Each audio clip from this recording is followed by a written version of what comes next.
चलिए सुनिए। तो नमस्कार साथियों, आप सभी को स्ट्राइड साइंस क्लास में तहे दिल से स्वागत करता हूं। और आज हम देखने वाले हैं क्लास 10 का पॉलिटी चैप्टर नंबर आपका 5 है और ये हमारा लास्ट वीडियो होगा।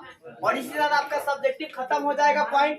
अगर आप चाहते हैं कि सब्जेक्टिव ऑब्जेक्टिव पॉलिटी का कुछ भी नहीं छूटे तो इसके आप चैप्टर को थ्योरी पढ़ने के बाद आप किसी भी गाइड का, चाहे टारगेट हो, चाहे ब्रिलियंट हो, चाहे एमईडी हो, ठीक है, या भारतीय बनो, किसी भी गाइड का ऑब्जेक्टिव कम से कम जरूर याद कर लीजिए।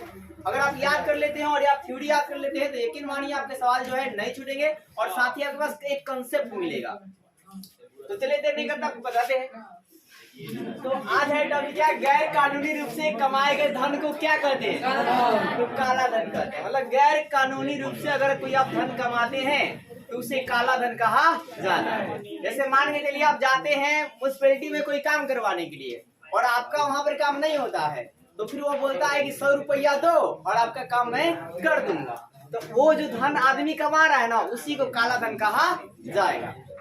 इसी प्रकार मान लीजिए किसी विद्यार्थी, किसी आदमी का इंदिरा आवास पास नहीं हो रहा है, ठीक है, तो बोलता है कि 5000 दीजिए या 20,000 दीजिए, आपका मैं इंदिरा आवास पास करवा दूंगा। तो इसी को काला धन कहा जाता है। मतलब रिश्वत लेना को काला धन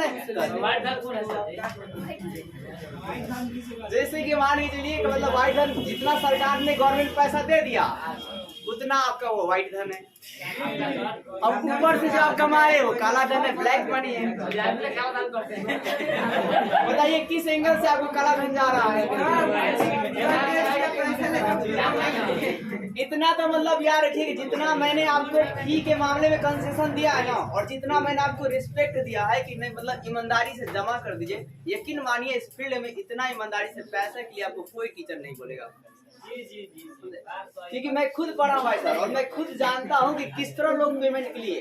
भाई मैं लास्ट में ना मैट्रिक में बता रहा हूँ, लास्ट का आखिरी मंथ मुझे कोचिंग छोड़ने पड़े थे और 1 मंथ मेरे को व्यापार करना पड़ा था ताकि उस कोचिंग में फी को जमा किया जाए। यहाँ आप पढ़ रहे हैं तो चल बन जाए। मैं जब सीपीआर पढ़ा तो सबसे पहले मतलब पेमेंट के लिए, जैसे जब टीचर बार बार बोलना शुरू किए तो पहले मेरे को लोन लेना पड़ा, उसके बाद पेमेंट दिया गया, तब जाकर मेरी एंट्री मिली।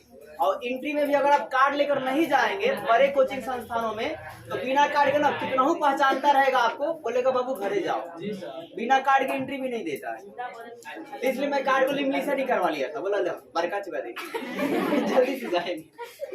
तो चलिए मैं आपको बता रहा था कि रिश्वत तस्करी मतलब जानते हैं, जैसे कुछ लोग मतलब होते हैं ना, किसी संप्रदाय के लोग कि जो जानवर वानवर होते हैं उसको उठा कर पिकअप में लाते हैं, लोडिंग कर लेते हैं और ले जाकर उसको दूसरे जगह बेच देते हैं। तो इसको बोलते हैं तस्करी करना। क्या बोलते हैं जी? तस्करी। मतलब जानवरों को बेचना, उसको बोला जाता है तस्करी करना। फिर आप कहेंगे काला बाजारी। काला बाजारी समझते हैं? काला बाजारी का मतलब ये होता है, आपके पास कुछ पैसा होता है, नहीं वो तो रिश्वत हो गया। मतलब काला बाजारी को समझिए, आपके पास बहुत 10 लाख रुपया है, ठीक है, और उस 10 लाख रुपया को आप किसी को पैसा देते हैं, किसी को 10 रुपए का ब्याज पर देते हैं, किसी को 5 रुपए का ब्याज भरते हैं और उसके बदले आप टैक्स लेते हैं, ठीक है, उसे ब्याज जोड़ कर लेते हैं, तो इसी को काला बाजारी कहा जाता है। अब यहाँ पर आपने पैसा किया, सारे को बांट दिया अपने पैसा, ठीक है ना, और उससे आप ब्याज ले रहे हैं, लेकिन वो ब्याज क्या आप टैक्स जो है सरकार को नहीं भरे, तो इसको काला बाजारी कहा जाता है। तो जो लोग ऐसे करते हैं ना, ये आपका खूबसूरत बात रहती है, अगर आप पकड़े जाते हैं तो वहाँ पर आपको फाइन जो है बहुत ज्यादा भरना पड़ेगा। इसलिए जो आपको सूद पर पैसा देते हैं ना, वो आपसे जोर जबरदस्ती नहीं करते हैं। अगर आप जोर जबरदस्ती करेंगे और पता चल जाएगा कि भाई साहब गवर्नमेंट को मतलब इतना लाख रुपया जो है ये बंदा ऐसे ही मतलब इतनी कर दिया है, क्योंकि देखिए आपको पता है कि लोन देने के लिए अनेकों कंपनियां हैं और सरकार को टैक्स भी भरती है, उसके बाद आपको लोन देती है। तो देखिए ये था आपका काला बाजारी। अब बात करते हैं बिहार में लोकतंत्र के प्रमुख चुनौती क्या है। सबसे आवश्यक बात देखिए, सबसे जरूरी बात कि पॉलिटी को अपना रटने से ज्यादा समझने पर ध्यान दीजिए। अगर आप पॉलिटी को समझेंगे नहीं तो आपके लाइफ में भी वही मायने बातें चलेगी और आप किसी को भी राजनेता चुनते रह जाइएगा। क्योंकि लास्ट टॉपिक है, देख लीजिए। तो बिहार में लोकतंत्र में प्रमुख चुनौती क्या है। तो देखिए सबसे पहले परिवारवाद। परिवार मतलब समझ रहे हैं, मतलब देखिए जैसे आप देखे होंगे कि बिहार में एक खानदान का कोई नेता है ना, तो उसी के खानदान का कोई आदमी जो है फिर नेता बनता है। जी सर। तो इसी को परिवारवाद कहा जाता है। तो तो जैसे देखिए अपने ही लोग की राजनीति में आगे बढ़ते हैं तो उन्हें हम क्या बोलते जी, परिवारवाद कहा जाता है। जैसे आपके भारत में लें तो आप देखिए गांधी परिवार का एकदम टर्म लगा हुआ था, इंदिरा गांधी, सोनिया गांधी, राहुल गांधी, परिवारवाद चलते आ रहा है ना जी, इसको परिवारवाद कहा जाएगा। और इससे भी लोकतंत्र आपका मजबूत नहीं हो सकता है, हमेशा बदलाव आना चाहिए। जैसे आप देखिए फोन में अपडेट आ रहा है, तभी तो फोन बिक रहा है, अच्छा खासा चल रहा है, समझ रहे ना, अनेकों प्रकार की वैरायटी निकालता है। उस तरह लोकतंत्र में भी आपके अलग अलग हमेशा लोग आएंगे तो आपका पता चलेगा कि हाँ पिछले वाला अच्छा था, अब की वाला खराब है, फिर आगे वाला मतलब इस दोनों ही खराब है, नया लाओ, ठीक है। तो आपको अपडेट करना पड़ेगा लोगों को, आप जनता है और आप ही को अपडेट कर सकते हैं, दूसरा कोई अपडेट है उसे नहीं कर सकता है। दूसरी बात करते हैं जातिवाद। तो है क्या कि होता क्या है साहब कि जाति के आधार पर भी पार्टी बनाना या वोट देना क्या कहलाता है, जातिवाद कहलाता है। जैसे आप देखें बिहार में जो है जिसकी जनसंख्या ज्यादा है वो अपना एक अलग पार्टी बना लेता है और उसके बाद बोलता है कि जितने भी मतलब ग्वाला होंगे वो एक आदमी को देंगे, जितने भी मतलब ब्राह्मण संप्रदाय के होंगे एक पार्टी के देंगे, जितने भी सिंह परिवार के होंगे एक को देंगे, जितने भी कुर्मी परिवार के होंगे एक तरफ देंगे, समझ रहे हैं। तो ऐसे बिहार में अगर भाई साहब इस तरह बिहार जो आगे नहीं बढ़ेगा, कई तरह की पार्टियां बन जाएगी और हर पार्टी कास्ट के नाम पर आपको लूट कर लेकर चले जाएगी। यकीन मानिए जब तक वो वोट नहीं मिल रहा है आपके ही कास्ट के। एक और बात, अगर कहा जाए कि सबसे ज्यादा आपको आगे बढ़ने में विरोधी आपके कौन होंगे तो आपके ही कास्ट के होंगे। यकीन मानिए यही रियलिटी है। आप इसे जब स्वीकार कर ले और आप इसको मतलब इस दुनिया से क्या बोलते हैं, मतलब जातिवाद के नाम से अलग होकर क्या बोलते हैं, इसीलिए कहा जाता है ना कि बौद्ध धर्म को जो लोग अपनाते हैं और ब्रह्मचर्य को जो लोग अपनाते हैं वो जो ठान लेते हैं वो कर लेते हैं। अब मैक्सिमम आज हाई क्वालिटी के जो बिजनेसमैन है, मैक्सिमम जो हायर पद पर बैठे हुए हैं जो जॉब पे, वो बौद्ध और जैन अनुयायी ही है। मैक्सिमम जो मोटिवेशनल स्पीकर है, आप जो बड़े बड़े स्पीकर देख रहे हैं जो लोगों को मोटिवेट करते हैं वो कहीं ना कहीं बौद्ध और जैन के अनुयायी हैं। हालांकि उनका धर्म ऐसे दूसरा था लेकिन वो मानते दूसरे एक ही हैं। और जो बौद्ध अनुयायी होते हैं ना वो सारे धर्मों को एक समान मानते हैं, सारे जाति को एक जैसा मानते हैं, किसी को ना ऊपर किसी को ना नीचे मानते हैं। तो हर एक स्टूडेंट हर एक टीचर को ऐसा ही होना चाहिए। अगर आप एक स्टूडेंट की तरह मतलब होते हैं ना तो कोई इसके धर्म और किसी भी जाति की बात जो है नहीं की जाती। अब देखिए बात करते हैं भ्रष्टाचार की। क्लास के लास्ट समय आपको कुछ भी बताऊंगा, ध्यान सुनिएगा। यहाँ पर है क्या जी, भ्रष्टाचार। तो देखिए मैंने आपको भ्रष्टाचार पहले बताया था कि जल कल्याण के लिए पैसा आता है, लेकिन क्या करते हैं सरकार, क्या करते हैं साहब, या जो लोग होते हैं जो पास करवाते हैं वो क्या करते हैं, थोड़ा बहुत देते हैं गरीबों को, अब बाकी अपने पास ही रख लेते हैं, अपने पॉकेट में रख लेते हैं। तो इसी को भ्रष्टाचारी कहा जाता है। अब देखिए अगर 2 लाख इंदिरा आवास आ रहा है ना, 2 लाख गरीब को मिलेगा तब ना गरीबी खत्म होगी, समझ रहे हैं। अब बात करते हैं राजनीतिक सुधार के लिए कार्य। क्या ऐसा काम होएगा कि बिहार जो है बहुत जल्दी आगे जाएगा?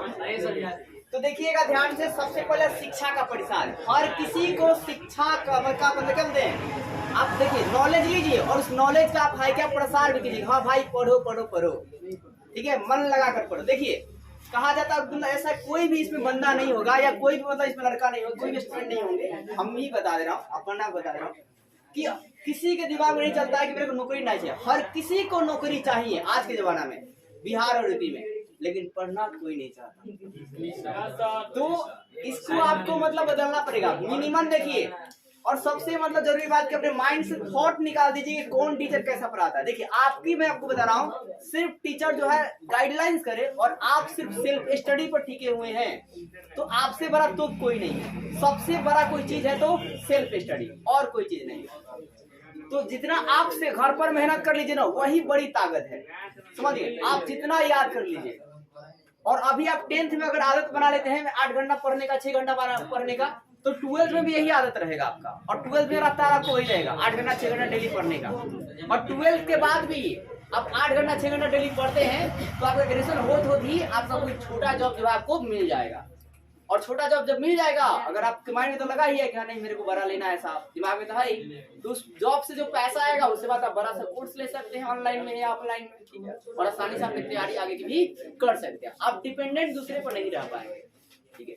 ठीक है। मैक्सिमम देखिए आप बड़े में तो कूद जाते हैं, लेकिन आपके पास उतना इनकम नहीं होता है कि मतलब क्या बोलते हैं आप तैयारी कर पाए, तो वहां पर आपका वो क्या बोलते हैं तैयारी एक मजबूरी हो जाती है, और मजबूरी से बड़े फील्ड का आप तैयारी कीजिएगा तो वहां पर निकलने के चांसेस कम हो जाएंगे, क्योंकि आप ज्यादातर वहां डिप्रेशन के शिकार होने लगते हैं।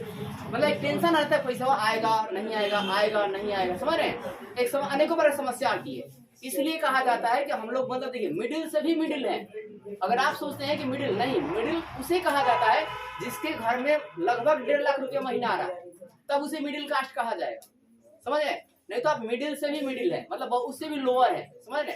और जितने भी इसमें है अभी, तो हमें हमारा काम है कि 10th में पहले अच्छे से ध्यान देना चाहिए, अच्छे से पढ़ना चाहिए, 12th में 6-7 घंटा डेली कंटिन्यू पढ़ना चाहिए, और उसके बाद भी 6-7 घंटा डेली पढ़िए, आपको जल्दी 2 साल में कोई नौकरी मिल जाएगा। फिर जो पैसा आएगा उसके बाद आप बड़ा सा तो जो है खोल सकते हैं।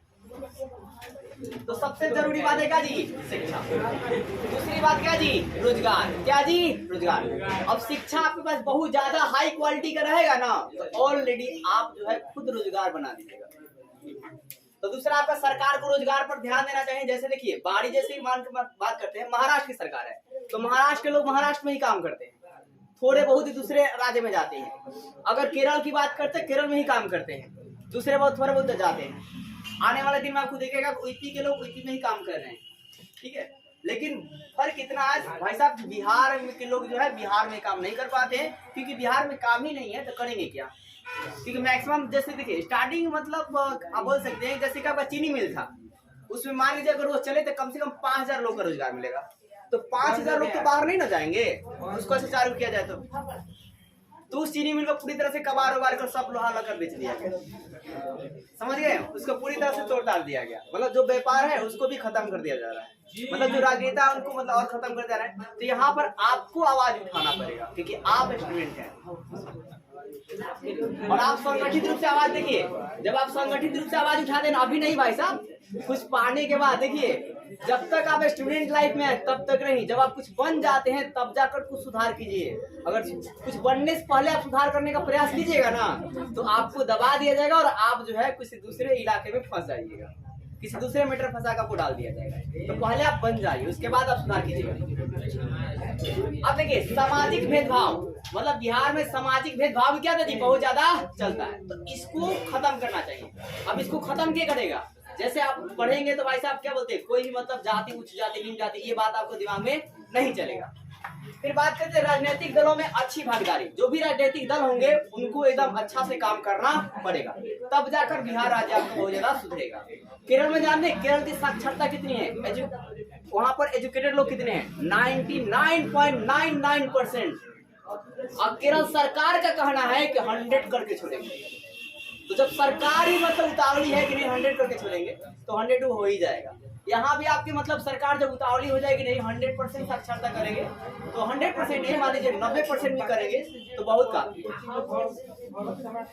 अब यहाँ एक और बात देखिए, पंचायत राज को मजबूत करना। जो पंचायती राज है ना जी, देखिए बिहार में पंचायती राज का बहुत ज्यादा काम है। जितना भी फंड वगैरह आता है वो, अगर आप गांव में, हम लोग ज्यादातर लोग रहते हैं, तो गांव में रहते हैं तो कहाँ वहाँ पे क्या चलता है, पंचायती राज व्यवस्था, पंचायत चलता है। आपने सुना ना कि आज पंचायत में है, तो पंचायत के जो भी मुखिया होते हैं उनको हर एक बार मीटिंग बनाना चाहिए और पूछना चाहिए कि देखो बताइए आपका समस्या क्या है, और जिसका समस्या है उसे नोट करना चाहिए, और नोट करने के बाद उसके समस्याओं को हल करना चाहिए। जब ऐसा कोई मुखिया करने लगेगा तब जाकर यकीन मानिए मतलब आहिस्ता आहिस्ता जो आपका है क्या खत्म हो जाएगा। अब मुखिया के पते नहीं है, देखिए पता तो रहता है लेकिन वो अपने से भर जाएगा इनका नाम, ठीक है, और जितना पैसा आता है अपने पके में टोटल का टोटल ही भर लेते हैं। किसी एक दो जन को दे देंगे, वीडियो बना देंगे कि हाँ इनको दे दिया, समझ गए, मतलब पूरा पॉलिटिक्स। तो इसीलिए अगर आप कभी बनते हैं, अगर किसी पंचायत का नेता होता तो आप थोड़ा भला कीजिएगा भाई साहब, देखिए क्योंकि नाम आए हैं तो ना लेकर जाइएगा, ठीक है, लेकिन बस कुछ याद ही रहेगी। अब देखिए एक और बात, विधायक में महिलाओं की प्रतिनिधित्व, सुनिए जी, विधायिका में महिलाओं का प्रतिनिधित्व कितना है, मतलब महिलाओं की भागीदारी कितनी है। प्रतिनिधित्व मतलब क्या था जी, भागीदारी। तो हमारे भारत में जो है ना महिलाओं की बहुत ही कम भागीदारी है, बहुत ही क्या है साहब, कम भागीदारी। ये आपसे क्वेश्चन पूछा जाएगा, पीबीआई है, विधायिका में महिलाओं की भागीदारी क्या जी, बहुत ही कम है। कितना परसेंट है भाई? 3%। ये कब की बात करो? 1952। तो 1952 में लोकसभा के चुनाव में महिलाओं ने कितना भाग लिया? मात्र 3%। अब होना कितना चाहिए? 50%। ठीक है, तो 50 में मात्र 3%, 47% सीट खाली है महिलाओं। ठीक है, दूसरी बात देखिए, 15वीं जो लोकसभा का चुनाव हुआ उसमें कितने बजी? मात्र 10। थोड़ा बढ़ा। फिर जो 16वां हुआ कितना बजी? 10 पॉइंट। अब देखिए, अब ये बढ़ क्यों रहा है? क्योंकि लोग ऐसा साक्षर हो रहे हैं, और जैसे जैसे साक्षर होंगे वैसे वैसे बढ़ती जाएगी। अब देखिए, बात करते हैं दूसरे देशों में तुलना करते हैं और अपने देश की तरफ तुलना करते हैं। तो ब्रिटेन में महिलाओं की भागीदारी कितनी है जी? 19.3। फिर अमेरिका में कितना है जी? 16.3। इटली में कितना है? 16.3। फिर फ्रांस में कितना जी? 13 पॉइंट कितना है साहब? 9%। मतलब बाकी देशों में भी महिलाओं की भागीदारी क्या है? विधायिका में कम है। जैसे भारत में कम है, उसी प्रकार बाकी देशों में क्या जी? कम है। लेकिन भारत से भी आपको पूछिएगा तो किस देश में आगे है? भाई साहब ब्रिटेन में। कहा जी? ब्रिटेन। अमेरिका में भी क्या जी? आगे है। और देखिए, अगर भागीदारी आगे है तो देश भी आगे है। ब्रिटेन भी आपसे आगे है, छोटा देश है लेकिन हालांकि आपसे आगे है। फिर बात करते हैं, इटली भी आगे है, फ्रांस भी आगे है। अब एक और क्या बोलते हैं, यहाँ पर देखिए बताया गया सामाजिक भेदभाव नहीं करना चाहिए। क्योंकि देखिए, सामाजिक भेदभाव को ना पहले एक बार मैं थोड़ा आपको क्लियर कर दूं कि जो भगवान कृष्ण है, तो जो भगवान कृष्ण है ना, उनके अनुसार क्या है कहना, वर्ण व्यवस्था को सुनिएगा ध्यान से, 4 भागों में बांटा गया है। एक ब्राह्मण, एक क्षत्रिय, और एक वैश्य, और एक शूद्र। तो भगवान कृष्ण क्या कहेंगे ये सुनिए कि कोई भी व्यक्ति अनुष्ठान करवाता है, अनुष्ठान मतलब यज्ञ करवाता है, बहुत ज्यादा बुद्धिमान है, बहुत ज्यादा पढ़ा लिखा है, उस हर एक व्यक्ति को ब्राह्मण कहा जाएगा। क्या कहा जाएगा? ब्राह्मण। फिर दूसरा बात क्या कहते हैं कि कोई भी व्यक्ति अगर युद्ध लड़ता है और फिर दूसरा का रक्षा करता है, संरक्षण देता है, ठीक है, तो उस व्यक्ति को क्षत्रिय कहा जाएगा। फिर कोई भी व्यक्ति व्यापार करता है और व्यापार के माध्यम से भी उस धन अर्जित करता है और उस धन से लोगों का भला करता है, हर शब्द में देखिएगा भला करना होगा, लोगों का सेवा करता है, तो उसे वैश्य या व्यापारी कहते हैं। वैसे क्या कहते जी? व्यापारी। और शूद्र का क्या कहते हैं? जो सबका सेवा करता है, सबका क्या करता है जी? सेवा करता है, तो उस व्यक्ति को क्या होता है जी? शूद्र कहते हैं। लेकिन आगे चलकर वैदिक काल में मतलब